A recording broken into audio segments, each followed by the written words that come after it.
נרגשים לפתוח את הכנס הייחודי הגדול ביותר בצפון, שמאגד שותפים משמעותיים ממערכת הבריאות, השלטון המקומי והאקדמיה למרחב עשייה משותף של מחקר, טיפול והתערבויות למניעה וצמצום תחלואת סוכרת והשמנה ולשיפור בריאות אוכלוסיית הגליל ומדינת ישראל. הצלחנו ליצור מהפכה של ממש בצמצום פערי בריאות בפריפריה החברתית והגיאוגרפית של המדינה, ואנחנו רק בתחילת הדרך.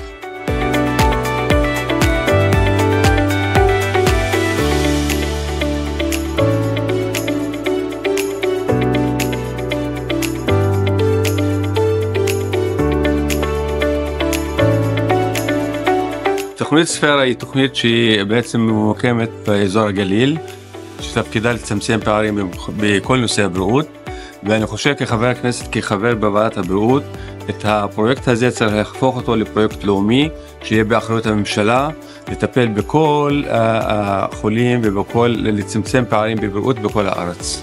זה המסר שלי מהכנס הזה. טוב, אני שמח להיות פה היום בכנס המרכזי של הספירה, הכנס השלישי, היינו גם בקודם. אני חושב שהחיבור של הרשות לנושא בריאות, בכלל לשיקום הצפון בנושא בריאות, דרך הספירה מבורך מאוד. אמנם זה מקום של הממשלה, אבל איפה שאין איש, תהיה איש, והספירה עושה שם עבודה נפלאה. אנחנו כפיילוט שיש לנו נציג אצלנו בתוך הרשות, שמתאם את הבריאות שכל הזה מבורך, בשורה ענקית בשבילנו. תשמעו, אנחנו נמצאים בתקופה מאוד מורכבת, רדיקלית, שמחייבת פתרונות רדיקליים ופורצי דרך. ספירה היא היום אחת מההתערבויות המקומיות הכי נועזות, משמעותיות, שמביאות הרבה מאוד שותפים סביב השולחן, עם מטרה מאוד מאוד ברורה. אני סבור שבעת הנוכחית אנחנו צריכים להעביר סמכויות ומשאבים לדברים שכבר עובדים, שיש להם חזון ופוטנציאל להתקדם קדימה, ובעיניי ספירה עונה על כל הקריטריונים. אז המון תודה ובהצלחה.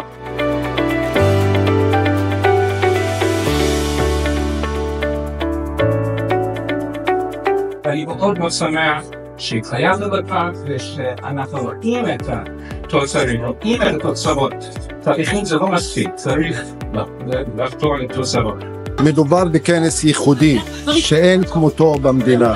כנס שמדבר על סגירת פערים בבריאות באוכלוסיות החיים בפריפריה, ומשלב את כל האנשים שמשפיעים על בריאות האוכלוסייה באזור. לכן זה הייחודיות, ובעצם הכנס הדגים את המהפכה הבריאותית שעושה ספירת הסוכרת בגליל, אוניברסיטת בר אילן, באזור הצפון והגליל. והשנה יש לנו גם הזדמנות מיוחדת להתייחס למלחמה שעברנו כולנו כאן בצפון, ולהראות איך בריאות, מניעה, חזרה לחיי שגרה, בעצם חשובים גם בהשתלבות של ספירה באקוסיסטם של שיקום הצפון, ואיך אנחנו מביאים בשורה חדשה גם במובן הזה לצפון.